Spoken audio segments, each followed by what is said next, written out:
नहीं होता। एक बार की बात, सभी लोग बड़े ध्यान से सुने। एक कार्यक्रम हुआ, ऐसे ही एक सत्संग भवन में एक कार्यक्रम रखा गया, बीच शहर में सत्संग हॉल।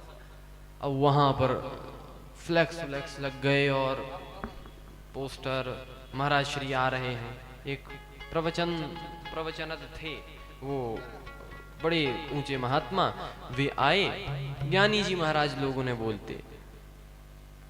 अब वे ज्ञानी जी महाराज पहुंचे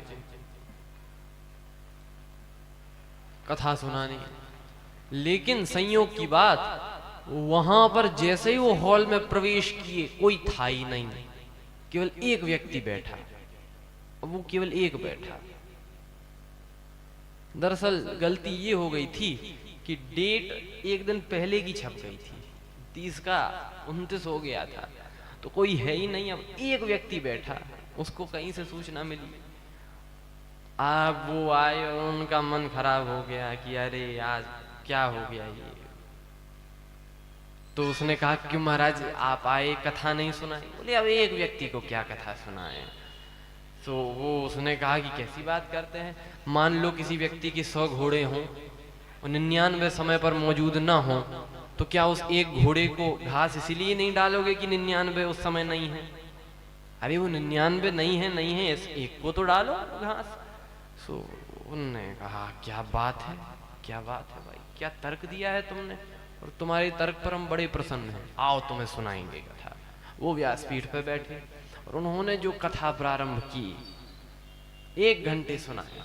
और 1 घंटे में श्रोता बोला वाह वाह गुरुजी, क्या बात है, क्या बात है। और जब श्रोता ने वाह वाह किया तो इनका और जोश बढ़ा। सो सुनाए 2 घंटे हो गए। जब दूसरा घंटा आया तो वाह वाह उसकी थोड़ी बंद हो गई। 3 घंटे, 4 घंटे, तो भीतर ही भीतर आह कहने लगा। और जब वे 5 घंटे हो गए तब तो उसका चेहरा लटक गया। और जब 6 घंटे हो गए सुनते सुनते, अच्छा वो जा भी नहीं सकता था, क्योंकि वो व्यास जी भी उसी के लिए कथा सुना रहे, क्योंकि और कोई है नहीं, तो वो जा भी ना पाए और कथा सुननी पड़े। और व्यास जी भी ना रुके, वे भी सुनाते जाएं 6 घंटे हो गए। श्रोता मरणासन, मरने की दशा में, अब तो और झेल नहीं पाएगा।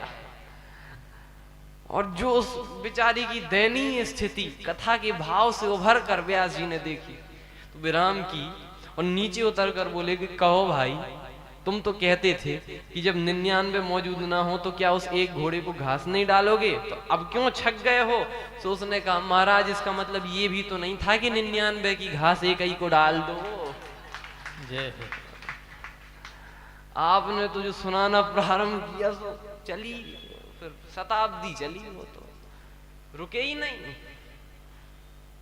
ये नहीं, कोई कथा सुनाए ऐसा नहीं। पहले दिन महाराज श्री ने कहा था कि और भैया कुछ लोग जैसे उठने लगे कि ये कथा के श्रोता नहीं होते, कि इनकी कथा जम नहीं रही, इनकी कथा जमी नहीं, ये कथा सुनने का वैशिष्ट्य नहीं है, शिष्ट नहीं है। शिष्ट ना, अभी तो कथा हो, बस भगवत चिंतन हो, भगवत चरित हो, और उसको कितना सुना जाए, कहीं से मिले, कहीं से तो मिले। जब ये भाव मन में आ जाए, समझ लेना तब आपकी कथा सुनना सफल हो गई है और आपने इस भक्ति का आचरण कर लिया है जिनकी श्रवण समुद्र समाना। कथा तुम्हारी सुभग सर नाना, समुद्र हो गए हैं जिनके कान, और भर ही निरंतर अनवरत जिनको जो कथा रसपान करें, पर हो ही ना पूरे, कभी थके ना, तिनके ही तुम कहु ग्रह रूरे। ऐसे लोगों के हृदय कमलों में भगवान श्री राम वास कर